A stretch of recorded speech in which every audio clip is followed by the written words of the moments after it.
I'm a little bit late to the party here with my post-fight videos for the bouts which took place in the United States over the weekend, because I didn't actually get to see those fights live.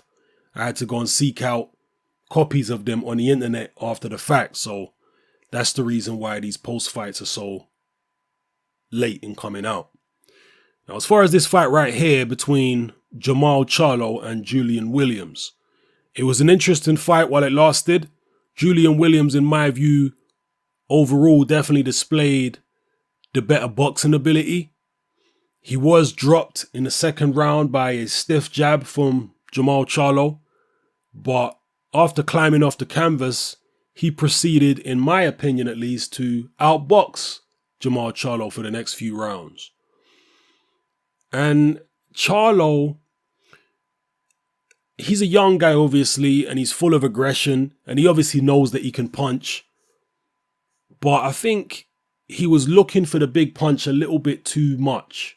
And obviously it worked out. I'm saying the word obviously too much here, but it worked out for him against Julian Williams. But employing that type of approach against a better opponent, a higher level opponent, an opponent with a better chin but similar boxing skills, is not going to work for Jermall Charlo. So, I don't know, his anxiousness bothered me a little bit because he was so anxious to land a big punch.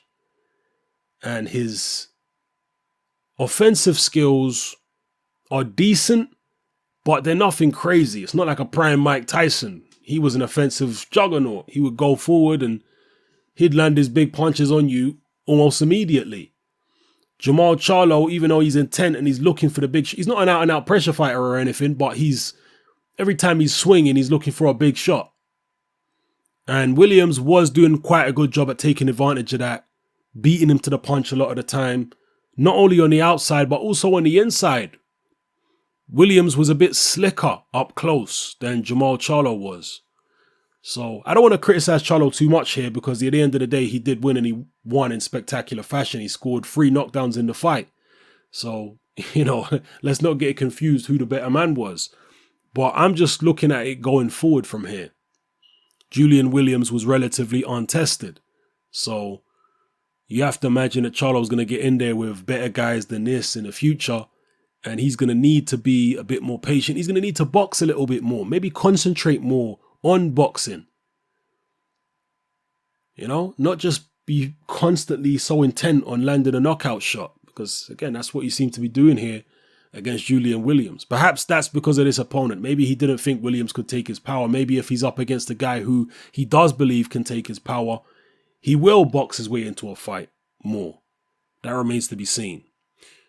Regardless of that, in the 5th round, he landed a terrific right uppercut. It was really well timed, really well picked and delivered, and it was right in the middle of a Julian Williams combination where he landed the uppercut. So he'd obviously seen something and was waiting for his opportunity to unleash that punch. And when he did, wicked shot.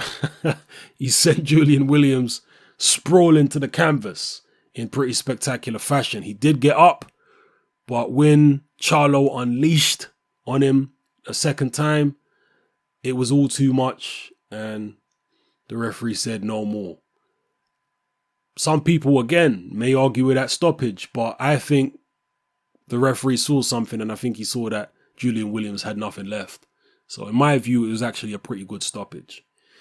Williams can come again. He is a skillful boxer. He's quite slick and whatnot, but he was, for the most part, overpowered, I think it's fair to say, by Jermall Charlo. He was overpowered. He certainly wasn't outskilled. And he was doing his thing in there, but eventually the strength and the punching power of Jermall Charlo told on him, and the timing, because that was a very, very nicely timed punch, that uppercut, which was the beginning of the end. And it was what it was. Now, as far as Jermall Charlo going forward, in terms of who he could fight, a lot of people are talking about Canelo, possibly. I'd like to see the fight. I don't think Charlo is quite there yet in terms of if I would pick him over Canelo. I don't think he's quite there, but he's still a very dangerous fight for Canelo Alvarez. Let's not get that confused. I also don't think Canelo and his team would take that fight right now because the risk reward is just not very favorable to them. I'm not saying Canelo's afraid of Charlo. He's certainly not. But his team are looking at, what are we going to get out of this fight if we win it versus how bad is it going to look if we lose it? That's what they're looking at. And they were obviously building up to a Golovkin fight eventually. When it came to fighting Liam Smith, Smith had something they wanted, which was a championship belt. And I don't think they saw Smith as being as dangerous as they see Charlo.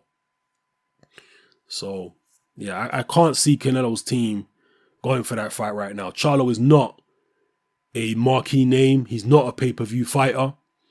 And if he's not, then he better be sufficiently safe as an opponent for Canelo and Golden Boy to give the green light to that fight to go ahead. So I personally can't see it. And obviously they can talk about network problems and, HBO versus Showtime and Al Heyman versus Golden Boy and all that kind of stuff if they want to. But ultimately, if two fighters really want to fight and they push it with their people, the vast majority of times the fight gets made, regardless of all the politics. Politics is usually used as a smokescreen by either one party or the other because they don't really want the fight. I'm not saying in every occasion. There are occasions when the politics genuinely can't be sorted out. But most of the time it's just used as a smokescreen. So those are my thoughts on Jermall Charlo's victory over Julian Williams. I mean, what are you going to do at 154 pounds when you've got two twins? They're not going to fight each other. You've got Erislandy Lara, who's trained by the same trainer, Ronnie Shields. So how are they going to fight? How either of the Charlos going to fight Erislandy Lara? You got Canelo, who's not sure if he's at 154 or 160 or 155. So the light middleweight division at the moment, or super welterweight, whatever you want to call it, is not exactly the most promising in terms of delivering fights. Because of, I guess, when it comes to the trainers, that is a bit of a political situation, if you want to call it that. And with Canelo, again, same thing. So let me know how you feel in the comment section below. Were you impressed by Jermall Charlo's performance against Julian Williams? Maybe you were not as critical of him as me, because again, I felt like he was a little too eager, looking for the big punch, and while he was doing that, he was getting outboxed. And against somebody more experienced and better, with a better chin than Williams, Charlo's going to pay for that. That's how I feel. Maybe you feel different. However you do feel, drop it in the comment section below. Who would you like to see Jermall Charlo fight next? How do you think he would do against Canelo, hypothetically? Because we know that fight's not going to happen anytime soon. And any other information that you have about Charlo in his career and where he may be going next, again, let us all know in the comment section below. Enlighten us. All right? It's your boy Hatman. I'm out.